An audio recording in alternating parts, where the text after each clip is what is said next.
Morning, welcome back to my channel. আশা করছি তোমরা সবাই ভালো আছো, সুস্থ আছো। আমিও বিন্দাস আছি। আর আজকে একটা মেঘলা মেঘলা দিনের সাথে আজকের ভিডিওটা শুরু করছি। আর যেহেতু সামনেই বর্ষা আসছে, আজকে ওয়েদারটা অলরেডি মেঘলা, আর এক দুদিনের মধ্যে কিন্তু মনে হচ্ছে বর্ষাটা চলেই আসবে। তো সেই জন্য বাড়ির কিছু কিছু গাছ একটু ছেটে ছোট করা হয়েছে, যাতে আরও ভালো করে ঝাঁকড়িয়ে পরের বছর আরও বেশি বেশি ফুল দেয়। আর দেখো, যেহেতু গাছগুলো কেটে দেওয়া হয়েছে না, কেমন যেন ফাঁকা ফাঁকা লাগছে না? আকাশটা কিন্তু বেশ মেঘলা। আর আমার এই কারিপাতা গাছ, এই গাছটাকে আমি কোনোভাবেই বড় করতে পারছি না, জানি না কেন। তো যাই হোক, তারপর ঘরে চলে এসে আজকে ভাবলাম, মানে আমি আর মা দুজনে মিলে ডিসাইড করলাম যে আজকে দুপুরে হবে খিচুড়ি। কারণ ওয়েদারটা মেঘলা মেঘলা আছে, যদি বাই চান্স দুপুরবেলা বৃষ্টি চলে আসে তাহলে কিন্তু খিচুড়িটা একদম জমে যাবে। তো সেই জন্য ঘরে সেরকম সবজিপাতি কিছু ছিল না, তো সেই জন্য আলু দিয়েই খিচুড়িটা হবে। আর একদম শর্টকাটে বানাবো খিচুড়িটা। আর তার মধ্যে একটু দইও বানিয়ে রাখবো, কারণ আমি ঘরে পাতা টক দইটাই খেতে বেশি ভালোবাসি। আর আমি এরকম কিন্তু টিফিন কোটোতেই টক দইটা বানাই।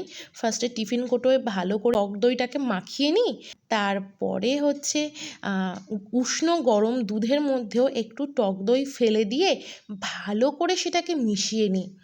আর তারপরেই ওই টিফিন কোটোর মধ্যে ঢেলে মোটামুটি ওই 24 ঘন্টা রেখে দিলেই কিন্তু টক দই একেবারে তৈরি হয়ে যায়।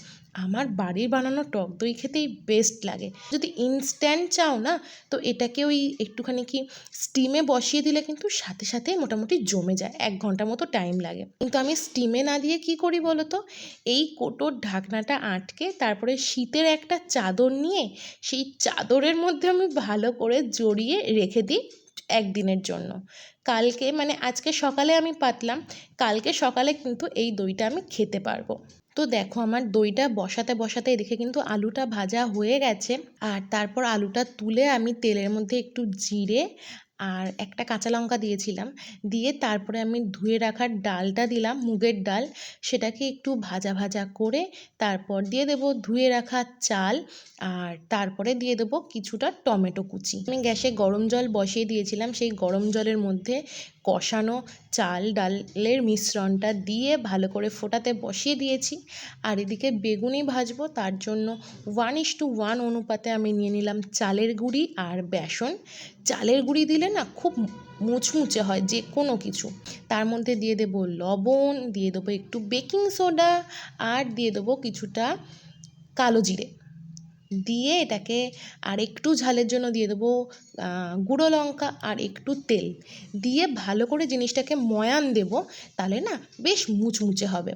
এই ব্যাটারটাই কিন্তু মেন। ব্যাটারটা সুন্দর হলে না এমনি যে কোনো ভাজাভুজি খেতে খুব ভালো লাগে আর খুব মুচমুচেও হয়। আর তারপর দেখো, আমি কিন্তু একটা খাবার জল ডিপ ফ্রিজে ঢুকিয়ে রেখেছিলাম এরকম বরফ জল হওয়ার জন্য। কারণ বরফ জল দিয়ে যদি তুমি এটাকে যদি বানাও না, তাহলে আরও বেশি মুচমুচে হয়। একদম ঠিক না, একদম থিন একটা ব্যাটার বানাইনি, একদম মিডিয়াম একটা ব্যাটার বানিয়েছি। আর তারপরে কড়াই দিয়ে দিলাম অনেকটা পরিমাণে তেল ও কিছুটা বাদাম, কারণ খিচুড়ির সাথে কিন্তু বাদাম ভাজা খেতে বেশ ভালো লাগে। কিছুটা পাঁপড় আর বাদাম ভেজে নিলাম। আর তারপরে এবারে এই বেগুনিগুলো ভাজবো। তো চলো ফটাফট ভেজে নিই, তারপর লাঞ্চের সময় তোমাদের সাথে আবার দেখা করছি।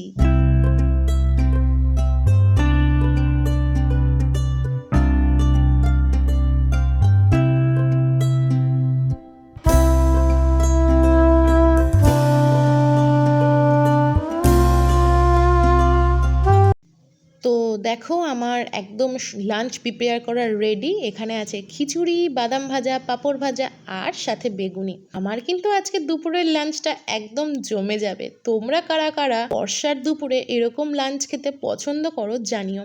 আমার কিন্তু বর্ষাকালে খিচুড়ি খেতে বেশ ভালো লাগে, কিন্তু গরমের মধ্যে খিচুড়িটা কিন্তু আবার সেই স্বাদটা পাওয়া যায় না। তো চলো, আমি আর মা জমিয়ে গল্প করতে করতে দুজনে মিলে লাঞ্চটা কমপ্লিট করি। আর তার সাথে আজকের এই ছোট্ট ভিডিওটা এখানেই শেষ করি। দেখা করছি এবার নেক্সট ভিডিওতে। ততক্ষণ অবধি তোমরা সুস্থ থেকো, ভালো থেকো। টাটা।